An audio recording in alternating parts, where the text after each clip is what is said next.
Bismillahirrahmanirrahim. Assalamualaikum warahmatullahi wabarakatuh.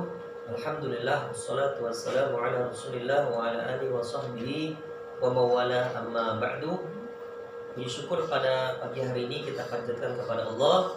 Salawat juga salam kita sampaikan kepada baginda Rasulullah sallallahu alaihi wasallam, sahabat, keluarga dan semua umat yang mudah-mudahan kita termasuk di dalamnya.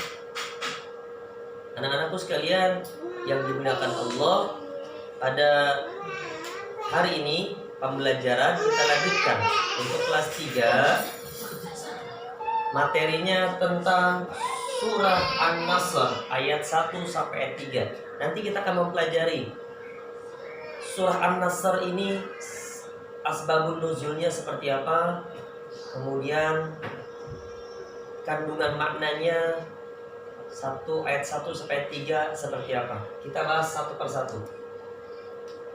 Kita bacakan dulu ya surah An-Nasr. A'udzu billahi minasy syaithanir rajim. Bismillahirrahmanirrahim.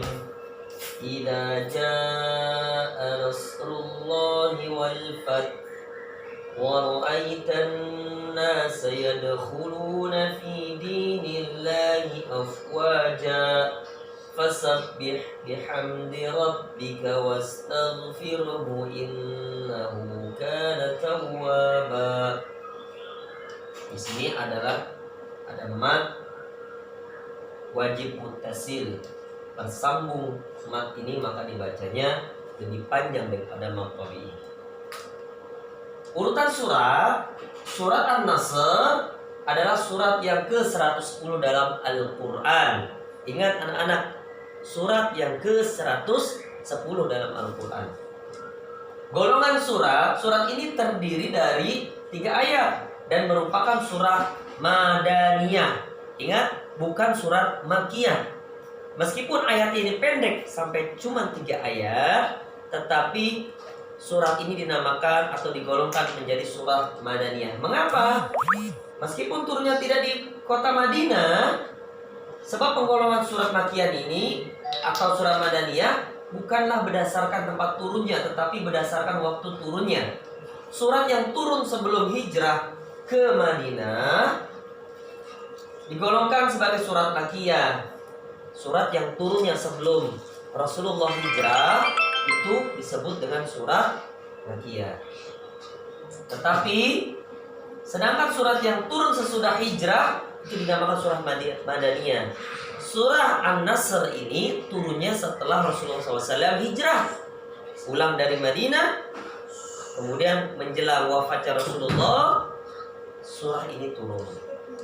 Asbab dari surah dinamakan surat An-Nasr yang berarti pertolongan, karena surah ini membicarakan pertolongan Allah. Nama tersebut diambil dari ayat pertama surah ini, An-Nasr. Idza jaa nasrullah. Ia dinamakan juga surah Idza jaa. Jadi ada yang mengatakan baca surah Idza jaa berarti itu An-Nasr. Sebagaimana bunyi awal surat ini, ia juga dinamakan surah At-Tawdi' atau perpisahan, dengan sebab terdapat isyarat dekatnya ajal Rasulullah sallallahu alaihi wasallam yang akan dicabut nyawanya oleh malaikat Israil. Kemudian ayat pertama yang kita bahas, idza jaa nasrullahi wal fath, apabila telah datang pertolongan Allah dan kemenangan. Wal fath ini kemenangan. Yang kedua, ayat kedua, wa ra'aitan nasa yadkhuluna fi dinillahi afwaja. Ada berapa maqabi di sini? 1 nas maqabi, yang kedua khulu, dhammah bertemu waw sukun, kemudian yang ketiga fi, kasrah bertemu ya sukun, yang keempat juga kasrah bertemu ya sukun, yang kelima fathah ketemu alif. Jadi ada 5 maqabi. Dan kamu lihat manusia masuk agama Allah dengan berbondong-bondong secara banyak, maka bertasbihlah dengan memuji Tuhanmu dan mohonlah ampun kepadanya. Inilah yang disebut dengan peristiwa Fatuh Mekah. peristiwa kemenangannya kota Mekah, berbondong-bondong umat Islam masuk ke dalam agama Islam. Dikarenakan sekian puluh tahun penduduk kota Mekah sedikit yang masuk Islam. Begitu Rasulullah hijrah kota Madinah, balik lagi ke kota Mekah. Di saat itulah penduduk kota Mekah banyak yang mengikuti ajaran Islam atau ajaran Nabi SAW. Fasabbih bihamdi rabbika wastaghfir. Sungguhnya, tadi harusnya nih fasabbih, maka bertasbihlah bihamdi dengan memuji rabbika Tuhanmu, wastaghfir dan mohon ampunan kepada Allah kepadanya. Jadi kita diminta begitu kita mendapatkan kemenangan, anak-anak kita naik kelas, maka kita sebut nih fasabbih, bertasbih subhanallah wa bihamdi. Jadi kita memuji asma Allah, alhamdulillah kita sebut nama Allah. Kemudian wastaghfir, kita mohon ampunan kepada Allah. Astagfirullahaladzim, astagfirullahaladzim. Innahu kana tawwaba. Sungguhnya dialah yang maha penerima taubat. Asbabun nuzul dari surah An-Nasr ini adalah surah yang terakhir turunkan kepada Rasulullah SAW, yakni setelah surah At-Taubah. Menurut tafsir Ibnu Katsir, ia diturunkan di Mina sewaktu haji wada, haji terakhir Rasulullah. Namun ada pula yang berpendapat diturunkan sebelum peristiwa Fatu Makkah. Surah An-Nasr adalah surah yang terakhir turunkan kepada Rasulullah SAW.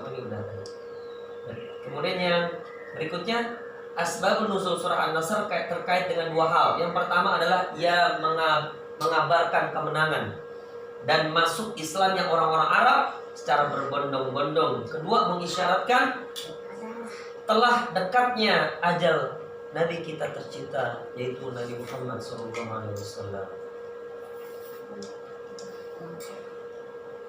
Berikutnya Ibnu Umar radhiyallahu anhuma, karena dia adalah putranya daripada Sayyidina Umar bin Khattab, maka penyebutannya anhuma.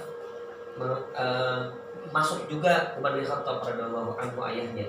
Menjelaskan bahwa surah ini diturunkan pada pertengahan hari-hari tasyrik, yaitu di bulan Dzulhijjah. Maka aku mengetahui bahwa hal ini merupakan al-wada atau perpisahan, kata Ibnu Umar radhiyallahu anhu. Mengenai asbabun nuzul surah An-Nasr, Ibnu Abbas radhiyallahu anhu menjelaskan bahwa setelah Allah menurunkan surah ini, Rasulullah memanggil Fatimah radhiyallahu anha. Fatimah menangis saat Rasulullah SAW mengabarkan bahwa ajalnya telah dekat. Lalu Fatimah tersenyum karena Rasulullah SAW bersabda, "La tabki fa innaka awwalu ahli lahiqun bi." Kata Rasulullah SAW, janganlah engkau menangis karena sesungguhnya engkau adalah keluargaku yang paling awal menyusulku. Kata Nabi SAW. Hadis ini diriwayatkan oleh Ad-Darimi dan Imam Tabrani rahimahullah ta'ala. Demikian pembahasan ini, mudah-mudahan ada manfaatnya. Terima kasih atas segala perhatian. Wassalamualaikum warahmatullahi wabarakatuh.